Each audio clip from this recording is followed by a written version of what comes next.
Samedi 23 mai, voici le forêt jardin en chantier parce que je recueille plus de 300 litres de terre. J'ai recueilli plus de 300 litres de terre que j'ai récolté, j'ai pris dans des sacs pour pouvoir jardiner à l'intérieur de la maison.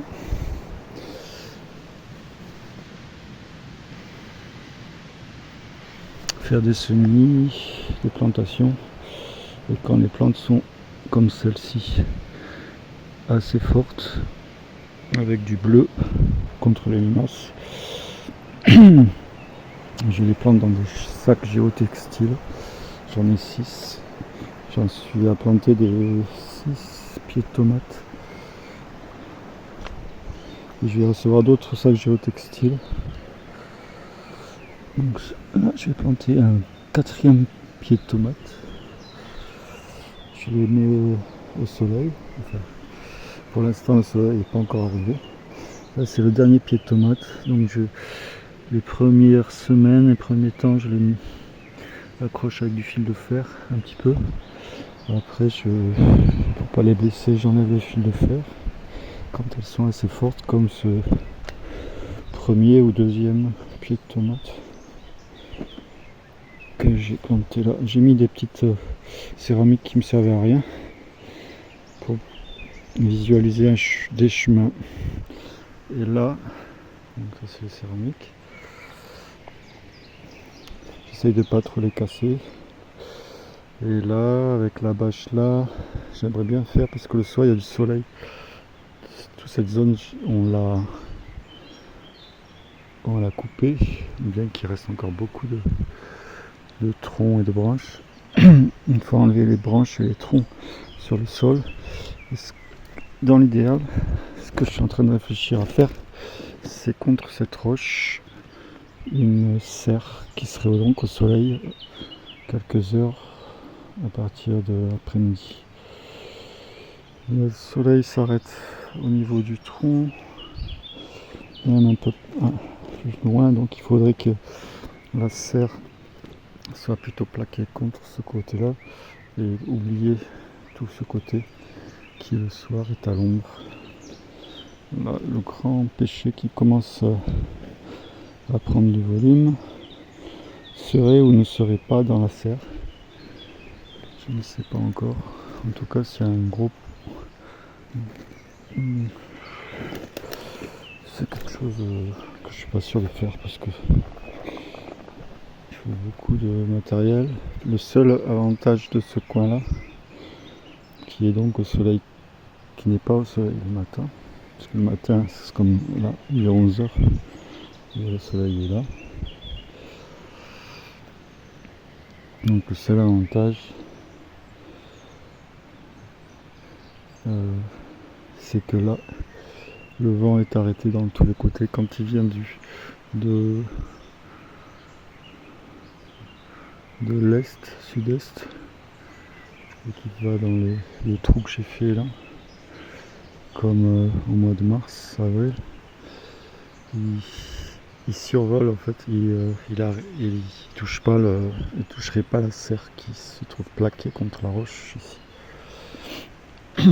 Parce que la seule difficulté, là par contre, c'est l'intérêt d'être solide, cette pergola que j'ai faite pour les kiwis, parce que le vent, ça justement la pergola va un peu arrêter le vent pour ce qu'il y a derrière.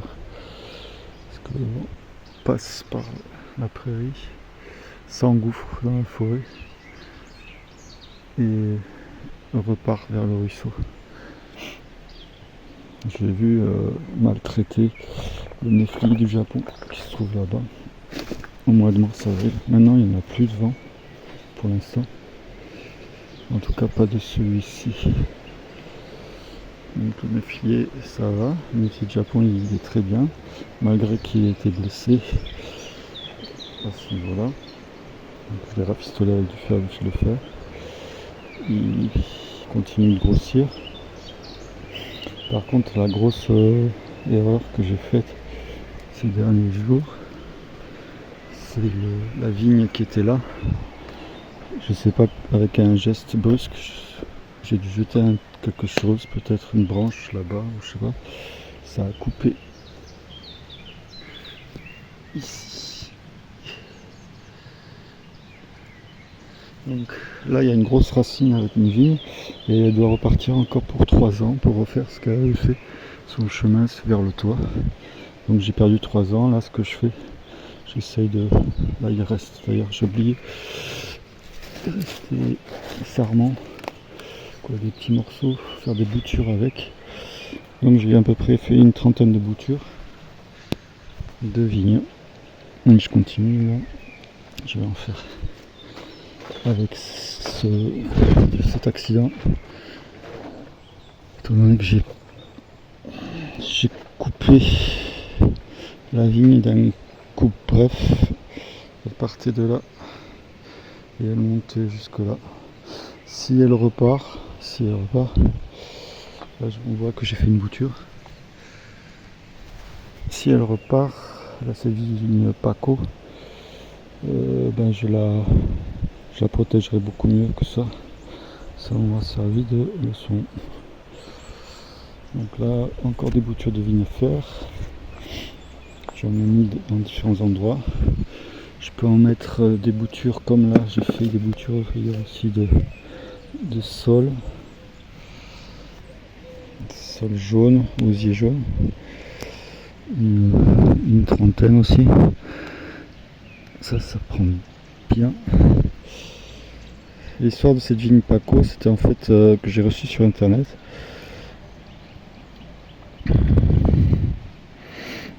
Des boutures dans du bois vert comme ça, AOT, que j'ai planté, et au bout de 2 ans, c'était en 2023, en 2025, elle a commencé à bien grimper sur le toit là.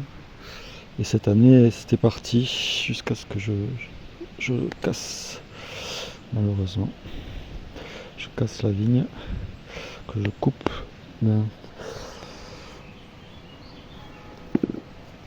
D'un coup net, c'est vraiment rien à couper ça. Je pense qu'un coup de branche mal lancé ou de bûche et ça l'a coupé. Je sais pas exactement ce qui s'est passé, je m'en suis rendu compte qu'hier.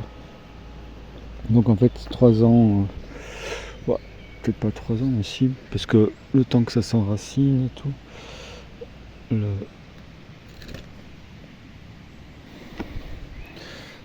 c'est comme ça. J'avais reçu des petits bois comme ça. J'en avais planté sur 10 endroits près dans le forêt jardin.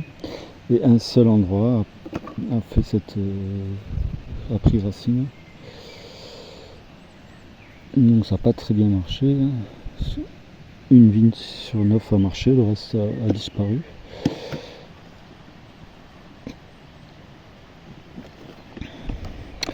Et donc avec ces nouveaux, peut-être que ça va reprendre racine, mais c'est une nouvelle bouture de vigne. Ça c'est pas de la vigne, c'est de la... C'est ça la vigne. Ça c'est du rosier liane. Plante envahissante mais pas si mauvaise pour faire de la mazette.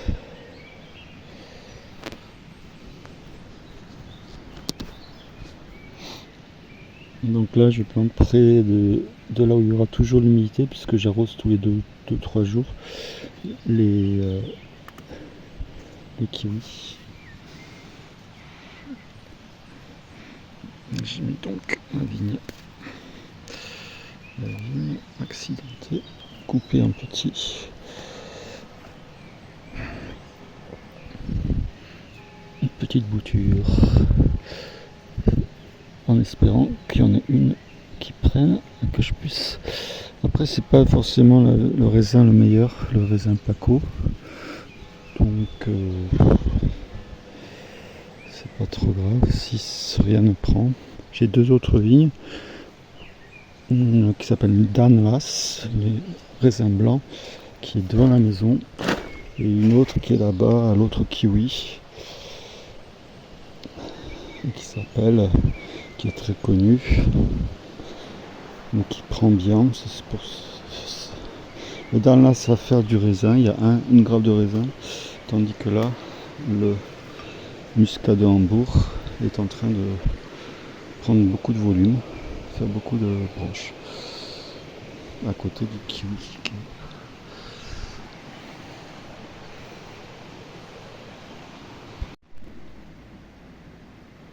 C'est un petit coin que je sais avec des quatre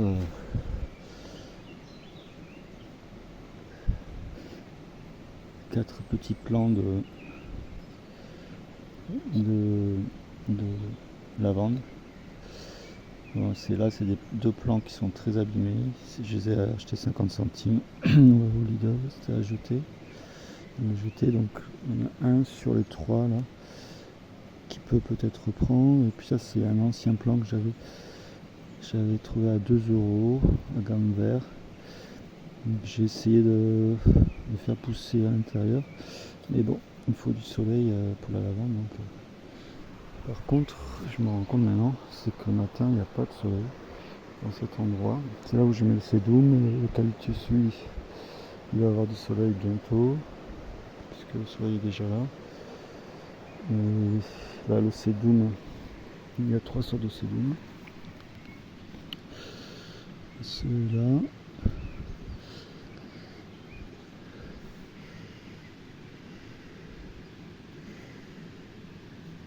Il y a celui-là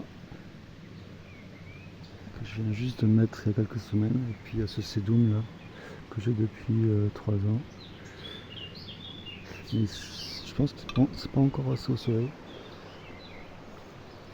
Le soleil est toujours bloqué par le. C'est un chêne. Si je coupe le chêne là, il y aura du soleil dans le jardin. C'est ça la vérité. C'est que ce chêne là, il est bien, et j'en ai 4 ou 5 grands chênes comme ça. Et plein de petits. Mais il y en a un autre là. Donc si je coupe ces chênes, ça me fera du bois de chauffe. Le meilleur qui existe, c'est le bois de chêne pour se chauffer l'hiver. Et ça fera passer le soleil qui là est bloqué le soir par ce chêne et le matin par ce chêne. Bon, après c'est pas tout, il y a aussi d'autres arbres derrière.